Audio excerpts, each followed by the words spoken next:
직장 동료에게 계속 화가 납니다. 어떻게 마음을 다스리죠?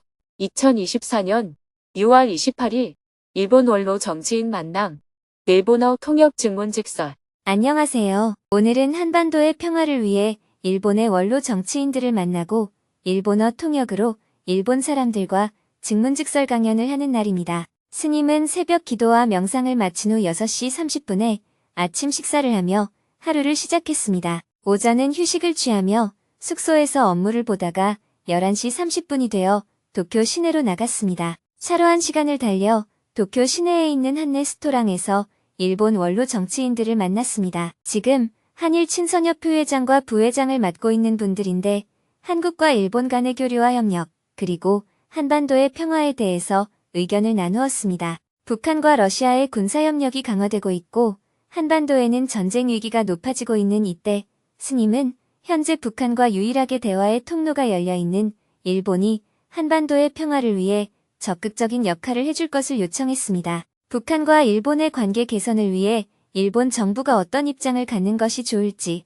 관계 개선에 걸림돌이 되고 있는 일본인 납치자 문제는 어떻게 풀어가면 좋을지, 미국과 중국의 패권 다툼 시대에 한국과 일본이 어떻게 협력하면 좋을지에 대해 많은 대화를 나누었습니다. 특히 스님은 일본이 북한과의 관계 개선을 통해 한반도의 평화 유지에 적극적인 역할을 해나갈 때 한국과 일본 간의 친선 유지가 더 오래 지속되고 강화될 수 있음을 강조했습니다. 미팅을 마치고 스님은 일본어 통역 증문직설 강연을 하기 위해 강연장으로 향했습니다. 오늘 강연이 열리는 곳은 도쿄의 기타구에 위치한 문화센터인 호쿠토피아입니다. 17층에는 무료로 이용할 수 있는 전망대가 있어 도쿄 시내를 한눈에 볼 수 있는 멋진 전망을 제공하는 곳입니다. 오늘은 비가 내려서 저 멀리 구름 사이로 도쿄타워가 보였습니다. 오후 4시에 강연장에 도착하여 니와노 평화재단 이사장님을 비롯하여 관계자들과 차담을 나누었습니다. 얼마 전에 니와노 평화상 내년도 수상자에 대한 결정이 끝났다며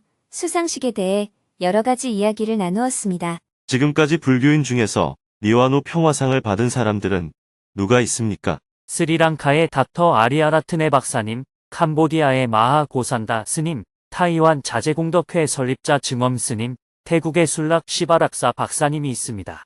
그 후에 2020년에 법륜 스님께서 수상을 하셨습니다. 니와노 평화재단에서는 4년 전 37회 수상식이 코로나 팬데믹으로 인해 온라인으로 진행되는 바람에 스님을 수상식 무대에 오르지 못하게 한 점이 아쉽다며 다시 스님을 초청하고 싶다고 제안했습니다. 지난 3년 동안 온라인으로 니와노 평화상 수상식을 진행하여 아쉬움이 많습니다. 그래서 법륜 스님을 포함하여 온라인 수상자들을 다시 초청하여 심포지엄을 겸해서 수상식을 진행하고 싶습니다. 스님께 일정이 괜찮으신지 여쭙고 싶습니다. 1년 전에 미리 일정을 알려주시면 제가 시간을 비워놓겠습니다. 니와노 평화재단 관계자들은 스님이 진행하는 인도 성지순례에 대해 많은 관심을 보였습니다. 인도 성지순례에 대한 이야기를 나누다 보니 강연을 시작할 시간이 되었습니다. 오후 5시가 되어 다 함께 강연장으로 이동했습니다. 곳곳에서 봉사자들이 강연장을 찾아온 사람들을 친절하게 맞이하고 있었습니다. 스님은 봉사자들에게 인사를 하고 강연장으로 들어갔습니다. 고맙습니다.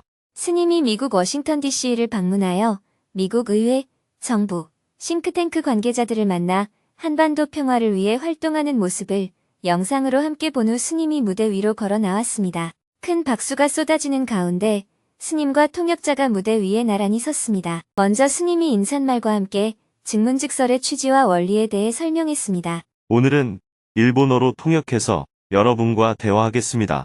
제가 불교 승려이긴 하지만 오늘 이 자리는 불교라는 종교에 대해 이야기를 하려고 마련된 자리는 아닙니다.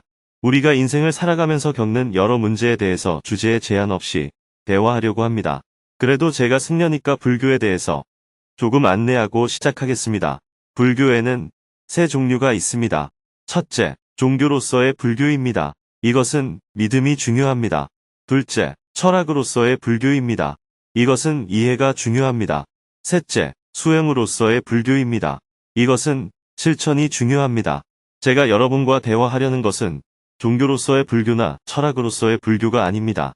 오늘은 수행으로서의 불교를 중심으로 얘기를 하려고 합니다. 종교에서 말하는 부처님은 어떤 신적인 존재처럼 무한한 힘을 가지고 있어서 우리가 소원을 빌면 들어주는 존재입니다.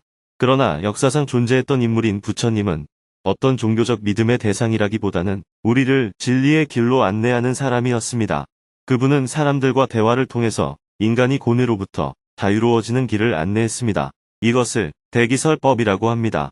제가 아는 증문즉설도 부처님이 했던 대기설법과 비슷한 것입니다. 이것이다, 저것이다 하고 정답을 알려주는 것이 아니라 대화를 하다가 스스로 알아차리는 것입니다. 대화를 통해 의문이 풀어지고 괴로움이 사라져버리는 대화를 담마 토크라고 합니다. 이 세상에서 가장 행복한 사람은 매일매일 슬피 울겠구려. 부처님 당시에 있었던 일을 소개해 드릴게요. 할머니 한 분이 부처님을 찾아왔어요. 굉장히 부잣집 할머니인데 열렬한 불교 신자였습니다. 그런데 비가 오는 날 우산도 안 쓰고 눈물을 흘리며 찾아왔어요. 그래서 부인, 어쩐 일이요? 하고 부처님이 물었습니다. 부처님, 오늘 아침에 제가 너무너무 아끼고 사랑하는 손녀가 죽었습니다. 그래서 슬픔을 가눌 수가 없습니다. 하고 대답했습니다. 부처님이 그 부인에게 물었습니다. 부인, 내가 너무너무 아끼고 사랑하는 사람이 한 명이면 좋소? 두 명이면 더 좋소? 그러자 할머니가 두 명이면 더 좋죠 하고 대답했습니다. 다시 부처님이 두 명이면 좋소? 세 명이면 더 좋소? 하고 물었고 세 명이면 더 좋죠 하고 부인이 대답했습니다. 부처님이 다시 물었습니다. 그렇다면 너무너무 아끼고 사랑하는 사람이 이시라바스티에 사는 사람만큼 그 수가 많다면 어떻겠소? 그러자 부인이 대답했습니다. 그 사람은 이 세상에서 제일 행복한 사람입니다. 부처님이 이시라바스티에는 하루에 몇 명이나 죽겠소? 하고 다시 물었습니다. 한 명, 아니 두 명, 아니 10명은 죽을 겁니다. 아무리 안 죽어도 하루에 한 명 이상은 죽습니다 하고 부인이 대답했습니다. 그러자 부처님이 말했습니다. 이 세상에서 가장 행복한 사람은 매일매일 슬피 울겠구려. 무슨 말인지 알아들으셨어요? 이 말을 이해하지 못했다면 아직 못 깨달은 거예요. 그런데 할머니는 부처님의 말을 듣고 탁 깨달았어요. 아직 눈물은 흐르는데 얼굴이 환하게 밝아졌어요. 손녀가 죽었지만 슬픔이 사라져버린 겁니다. 어두운 방 안에 불을 켜면 즉시 밝아지는 것과 같았습니다. 손녀가 죽었는데 슬픔이 가셨다면 남편이 죽어도 슬픔이 가실 수 있고 사업이 부도가 나도 슬픔이 가실 수 있다는 거잖아요. 그러니 깨달음을 얻으면 어떤 경우에도 괴로움에서 벗어날 수 있는 겁니다. 아직 못 알아들은 사람을 위해서 조금 더 설명해 볼게요. 할머니가 부처님을 찾아와서 너무너무 아끼는 손녀가 죽어서 슬프다고 말했죠. 그러자 부처님이 그 말을 받아서 질문을 했습니다. 아끼고 사랑하는 사람이 많으면 좋습니까? 많으면 많을수록 좋습니다. 사람이 많으면 매일 한 명씩 죽겠죠. 그러면 이 세상에서 제일 행복한 사람은 매일 울어야 하잖아요. 그런데 매일 우는 사람이 어떻게 행복하다고 말할 수 있겠어요? 이렇게 설명해도 못 알아듣는 사람이 있는 것 같네요. 우리가 생각하기에는 사랑하는 사람이 죽어서 슬프다는 것이 맞는 말 같지만 그 말에는 모순이 있다는 것을 부처님께서 지적한 것입니다. 할머니는 그 모순을 스스로 깨닫자 슬픔이 사라진 겁니다. 증문즉설. 대화를 통해 괴로움이 사라져 버리는 것. 원래 불교가 이런 것이라는 것을 먼저 말씀드리고 싶어서 자세히 설명을 드렸습니다. 제가 여러분과 대화하는 것은 특별한 게 아닙니다. 여러분이 가진 의문이나 괴로움이 저와 대화하는 과정에서 사라져버리는 것이 증문즉설입니다. 괴로워요 하면서 질문을 했는데 별일 아니네 이렇게 되는 것입니다. 어떤 경우에도 괴로움 없이 살아갈 수 있는 이런 깨달음을 니르바나라고 말합니다. 니르바나는 괴로움이 없는 이런 뜻입니다. 불교 수행의 목표는 죽어서 천국에 가는 것도 아니고 극락에 가는 것도 아니고 바로 니르바나를 증득하는 것입니다. 즉, 괴로움 없이 사는 것이 불교 수행의 목표입니다. 여러분들은 지금 괴롭습니까? 괴롭다면 그것에 대해 함께 대화를 나눠보자는 것입니다. 이어서 사전에 질문을 신청한 분들부터 차례대로 스님에게 질문을 했습니다. 6명이 손을 들고 스님과 대화를 나누었습니다. 그중 첫 번째 질문자는 회사에서 같이 일하는 사람에게 화가 계속 난다며 어떻게 마음을 다스려야 하는지 스님의 조언을 구했습니다. 직장 동료에게 계속 화가 납니다. 어떻게 마음을 다스리죠? 私はあまり人に腹を立てるってことはないんですけれども、ちょっとコロナの後から職場が変わって、違うところに行って、人生で、二人目にすごく腹が立つ方に会って、毎日仕事をしてるのが、ちょっと苦痛になってきてるんですけれども、腹が立って、次5の人とうまくいくのにはどうすればいいでしょうか。 저는 별로 사람에게 화를 내는 편은 아니지만 코로나 이후 이직을 해서 다른 회사에 다니면서 화를 자주 내게 됩니다. 인생에서 두 번째로 굉장히 화나게 하는 분을 만나서 매일 같이 일하는 것이 조금 고통스러워지고 있습니다. 화를 내지 않고 이 사람과 잘 지내려면 어떻게 해야 할까요? 질문자가 화를 낸다는 거예요? 다른 사람이 질문자를 화나게 한다는 거예요? はい。私がです。 예. 제가 화를 냅니다. 질문자는 왜 화가 납니까? 人の話を遮ったりとか、6人でいるチームなんですけれども、一番目上のチームのリーダーに対しても、被せて話をするとか、自分がっていうところがすごく見えてしまうので、まず私たちの話を聞いて、チームリーダーの話を聞いてと思うんですけれども、自分が正しいっていうところを、すごく押し付けてくるところにちょっと腹が立つというか、不愉快な思いになります。 남의 이야기를 가로막는다든가 6명이 일하는 팀인데 가장 높은 직급의 팀 리더한테도 끼어들어 이야기를 한다든가 제가요 하며 본인의 얘기를 하려는 모습이 자주 보이기 때문입니다. 우선 우리의 이야기를 먼저 들어주거나 팀장님의 이야기를 먼저 들어주었으면 좋겠다고 생각합니다만 자신이 옳다는 것을 강요해서 불쾌합니다. 네. 우선 이해가 됩니다. 그런데 내가 화를 낸다고 해서 그 사람의 행동이 달라집니까? いいえ、1年見てますけど、辞めないって思うんですけど、笑うそれが、1年4月から、またチーム編成でちょっとまた変えてきてるんですけれども、それがさらに強く出てきてるところがあって、前は1週間に1度ぐらい経ったのが、最近はもう2日に1点くらい腹立たしいことが起こってくるんですね。 아니요. 그것이 1년째 이어지고 있고 지난 4월부터 팀 편성이 바뀌면서 조금 달라지고 있지만 그런 행동이 더 강하게 나오고 있어서 예전에는 일주일에 한 번 정도 화가 났던 것이 최근에는 벌써 이틀에 한 번 정도 화나는 일이 생깁니다. 화가 나면 그 사람에게 나쁩니까? 나한테 나쁩니까? 自分にとって悪いっていうのはすごく感じます。相手は全く感じ取っていなくて、自分だけがカッカしてるので、人に腹を立ててる自分も腹が立つと思うところもあると思うんですけれども、 나에게 나쁘다는 것을 잘 느끼고 있습니다. 상대는 전혀 느끼지 못하고 자신만 화가 나기 때문에 남에게 화를 내는 자신도 화가 난다고 생각합니다만 그 사람이 남의 말을 끊고 얘기하는데 질문자가 왜 화가 나요? 自分を正当化するところですかね。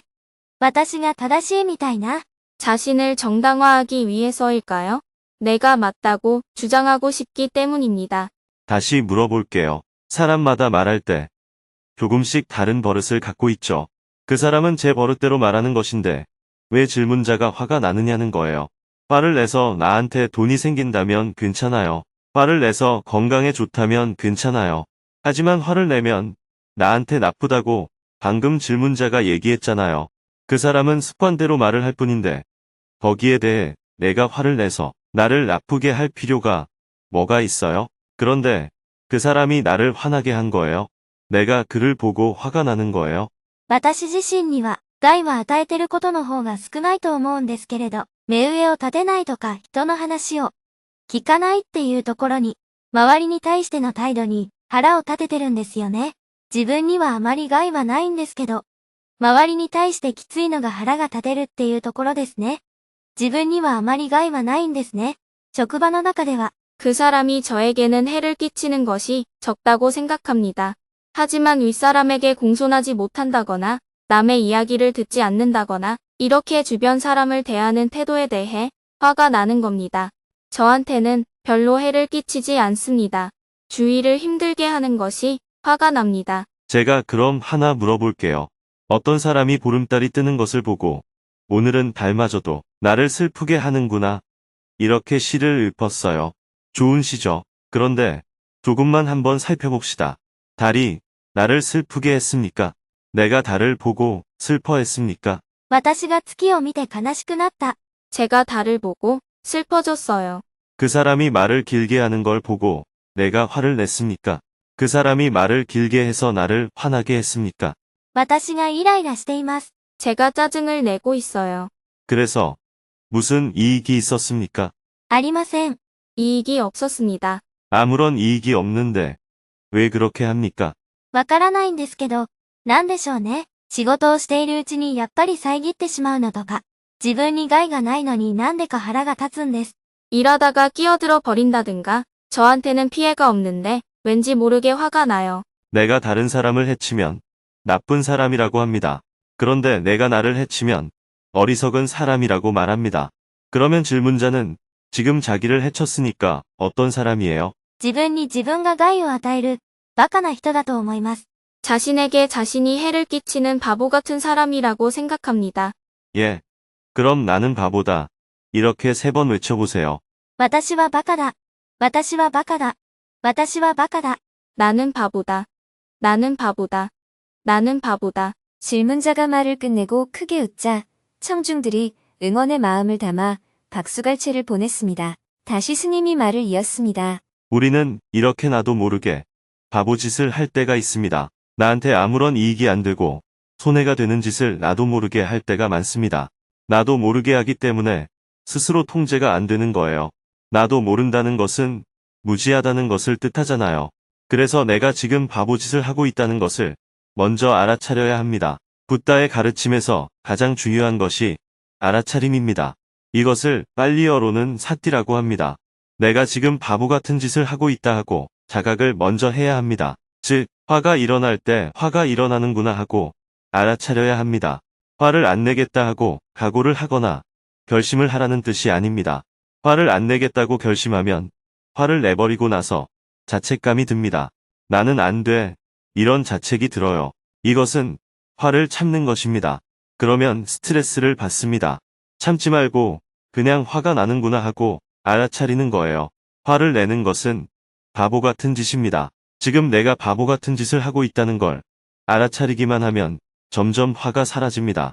이번에 놓치면 다음에 또 해보고 알아차리고 알아차리는 것을 부지런히 연습해야 합니다.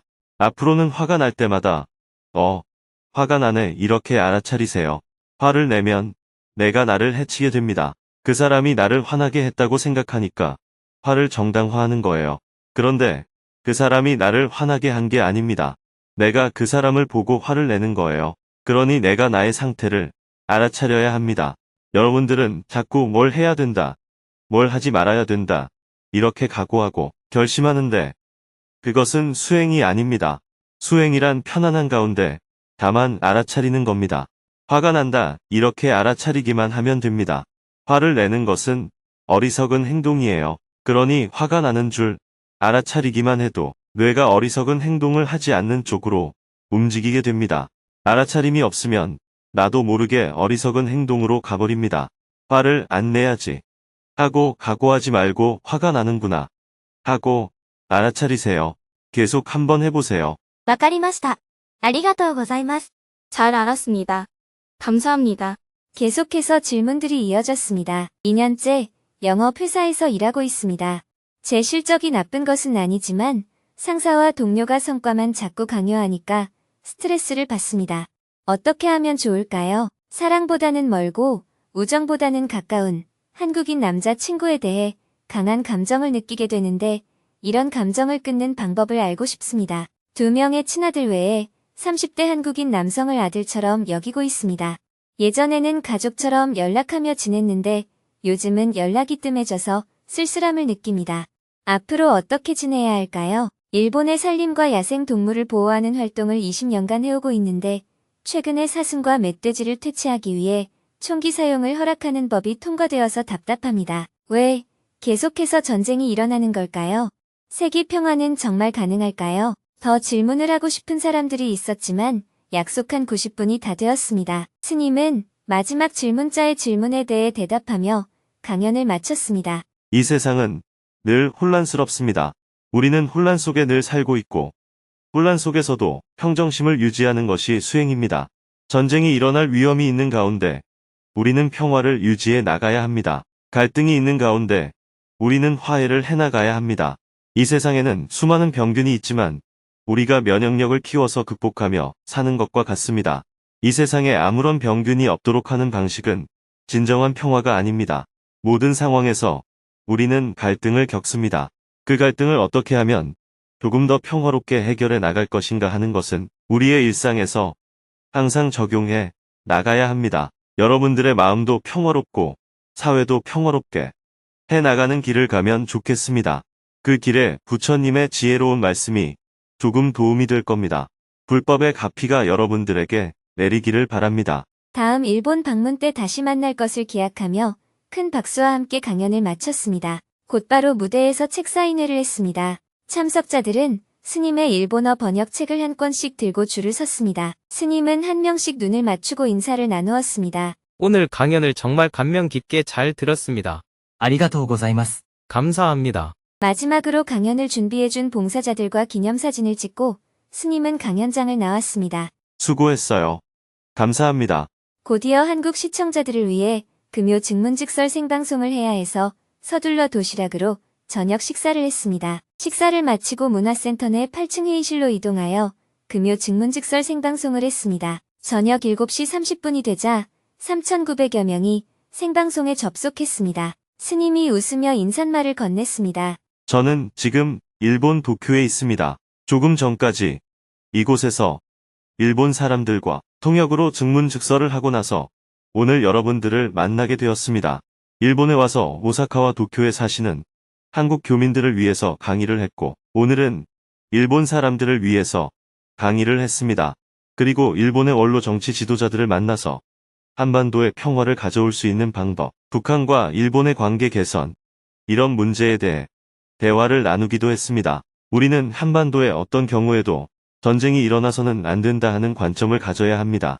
만약 지금 한반도에서 전쟁이 일어난다면 어떤 한 지역만이 아니라 그 주변 지역이 다 전쟁에 휩쓸려 들기 때문에 우리는 국경을 넘어서서 평화를 만들어가는 활동을 해나가야 합니다. 여러분도 한반도의 평화에 대해 많은 관심을 가져주시기 바랍니다. 이어서 사전에 질문을 신청한 4명이 스님과 대화를 나눌 수 있는 기회를 얻었습니다. 아쉽게도 한 분이 인터넷 접속에 문제가 생겨서 3분과 증문즉설을 한 후 생방송을 마쳤습니다. 오늘은 6월의 마지막 증문즉설이었습니다. 올해 상반기의 마지막 증문즉설이기도 했고요. 이제 하반기로 넘어가는데 여러분들도 반년을 잘 보냈고 나머지 반년도 잘 맞이하시기를 바랍니다. 다음 주에는 베트남을 거쳐 방콕에서 여러분들을 뵙게 될 것 같습니다. 어떤 상황에 처하든 나날이 자기 인생을 행복하게 살아가시길 바랍니다. 생방송을 종료한 후 스님은 숙소로 이동했습니다. 짐을 챙기고 다시 이동을 하기 위해 채비를 했습니다. 밤 11시 20분에 숙소를 나와 도쿄 하네다 공항으로 이동했습니다. 12시에 공항에 도착했습니다. 일본에 있는 동안 운전을 해준 문다슬님과 숙소와 식사를 담당해준 이주은님에게 감사한 마음을 전했습니다. 고마워요. 스님, 남은 일정도 건강히 다녀오세요. 출국 수속을 마치고 탑승구 앞에 도착하니 12시 40분이었습니다. 탑승하기 전까지 공항 의자에 누워 잠시 눈을 붙였습니다. 1시 20분이 되어 비행기에 탑승했습니다. 저가 항공이다 보니 자리를 찾아 앉자 무릎이 앞좌석에 닿았습니다. 2시가 되자 비행기가 이륙했습니다. 뒤로 젖혀지지 않는 의자에 똑바로 앉아 잠을 청했습니다. 6시간 뒤면 베트남에 도착해 있을 겁니다. 내일은 베트남 호치민에 도착한 후 오후에는 흥법사를 방문해 대화를 나눌 예정입니다.